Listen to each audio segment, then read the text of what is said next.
Hey guys, আসসালামু আলাইকুম। Welcome back to my video. আজকের পর্বে আমি আপনার সাথে খুবই মজাদার একটা পিঠার রেসিপি শেয়ার করব। এই পিঠাটার নাম হচ্ছে দই পুলি পিঠা। আপনারা কিভাবে খুব সহজে এই পিঠাটা তৈরি করবেন সেটা রেসিপিটাই শেয়ার করব। তো কথা না বাড়িয়ে চলুন রেসিপিটি শুরু করা যাক। তো প্রথমে আমি এখানে প্রায় 1 কাপ পরিমাণ টক দই নিয়েছি, আর এই টক দইটাকে আমি পানিটা ঝরিয়ে নিয়েছি।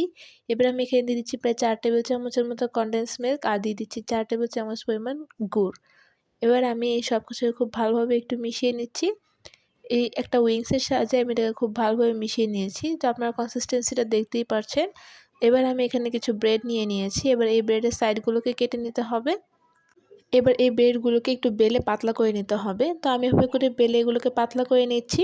এবার একটা কাটারের সাহায্যে এটাকে গোল করে কেটে নেব, আর সাইডটা আমি সরিয়ে নিচ্ছি। এবার এই 4 সাইডটাতে আমি একটু পানি লাগিয়ে নিচ্ছি, এতে করে ফোল্ড করতে সহজ হবে। তো এবার আমি যে পুরটা তৈরি করে রেখেছিলাম দইয়ে, সেটা আমি এখানে দিয়ে দিচ্ছি। এবার এই 4 সাইডটাকে একটু চাপ দিয়ে লাগিয়ে দিতে হবে, এতে করে একটা পুলি পিঠার শেপ চলে আসবে। তো দেখতেই পাচ্ছেন এভাবে করে আমি বাকি পিঠাগুলোকেও তৈরি করে নিয়েছি। এবার আমি এগুলোকে ভেজে নেব। তো চুলায় একটা প্যান গরম করে তাতে আমি তেল গরম করে নিয়েছি। এবার আমি একে একে সবগুলো পিঠা দিয়ে দিচ্ছি। পিঠাগুলোকে 1 মিনিট থেকে 2 মিনিটের মতো ভাজলেই কিন্তু হয়ে যাবে। তো মিডিয়াম আঁচে আমি এই পিঠাগুলোকে ভেজে নেব। একটা সাইড হয়ে গেলে আমি এটাকে উল্টিয়ে দিচ্ছি এবং অপর সাইডটাকেও ভেজে নিচ্ছি। এই পিঠাগুলোকে আমি একদম ডার্ক ব্রাউন করে ভেজে নেব। তো আপনারা দেখতেই পাচ্ছেন পিঠাটা কিন্তু একদম কালার হয়ে গেছে। এবার আমি এগুলোকে উঠিয়ে নিচ্ছি। এবার আমি শিরা তৈরি করার জন্য এখানে প্রায় হাফ কাপের মতো চিনি নিয়ে নিয়েছি। এবার আমি এখানে কিছুটা পানি দিয়ে দিলাম। এবার এই সব কিছুকে খুব ভালোভাবে একটু মিশিয়ে নিতে হবে, আর এটা ফুটে আসা পর্যন্ত ওয়েট করতে হবে।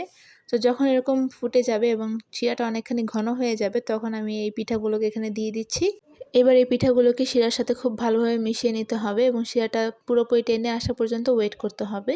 তো আমাদের পিঠাগুলো কিন্তু এখন রেডি। এবার আমি এগুলোকে উঠিয়ে নিচ্ছি।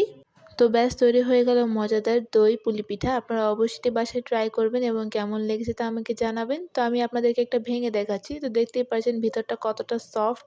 তো আমার আজকের রেসিপিটি এ পর্যন্তই। ভালো লাগলে অবশ্যই লাইক কমেন্ট শেয়ার করবেন এবং আমার পেজটিকে ফলো করবেন। আল্লাহ হাফেজ।